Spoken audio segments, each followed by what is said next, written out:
வணக்கம்.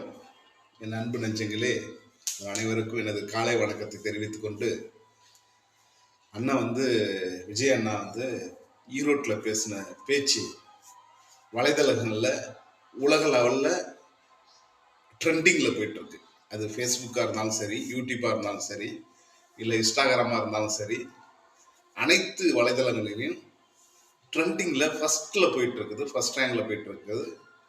அதை எல்லாருமே ட்ரெண்ட் ஆகிட்டு இருக்காங்க.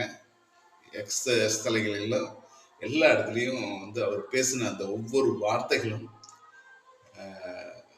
பெரிய ஒரு இடிமுழக்கம் மாதிரி அதை ரசிகர்களும் இளைஞர்களும் தாவேக்கா தொண்டர்களும் வெளியில எடுத்து பரப்பிட்டு இருக்காங்க.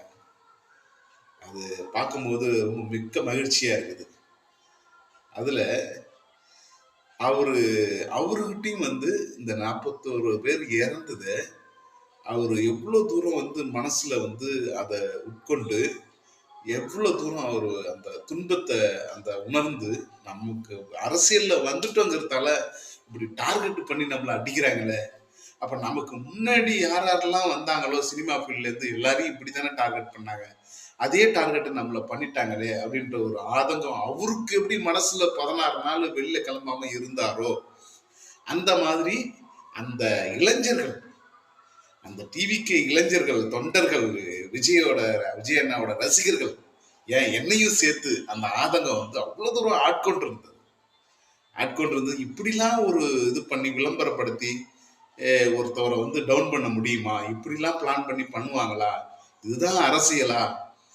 அப்படிங்கிறது விஜய் அண்ணாவுக்கு நடந்த பிறகு யங்ஸ்டர்ஸ் எல்லாருமே புரிய ஆரம்பிச்சுட்டான். ஐயோ, அரசியல் இத்தனை நாள் இப்படிதான் பண்ணிட்டு இருந்திருக்காங்க, அதாவது விளம்பரம் மூலியமா ஒரு நெரேட்டிவ் செட் பண்ணி ஒருத்தவங்களை டவுன் பண்றாங்க, இதுதான் அரசியல், இப்படிதான் நடந்துட்டு இருக்கு அப்படின்ற விழிப்புணர்வை இந்த விஜய் அண்ணாவுக்கு நடந்த நிகழ்ச்சியில் இருந்து மக்களுக்கு எல்லாருக்கும் தெரிய ஆரம்பிச்சிருச்சு.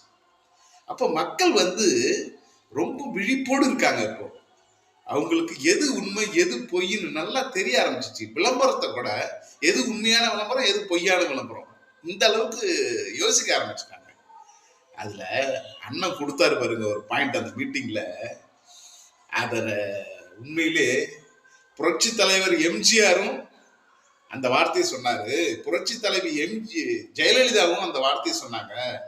ஏன் சொன்னாங்க? இந்த ஆக்ரோஷமான வார்த்தையை எதுக்கு போட்டு சொல்றாங்க டிஎம்கேக்கு எதிராங்கிறது எனக்கு தெரியாம இருந்தது. ஆனா நான் இப்ப சொல்றேன், டிஎம்கே திமுக ஒரு தீய சக்தி, திமுக ஒரு தீய சக்தி, திமுக ஒரு தீய சக்தி அப்படின்னு லெப்ட் ஹேண்ட்ல சொல்லிக்கிட்டே இருப்பா. அப்படி அந்த அடுக்குமல்ல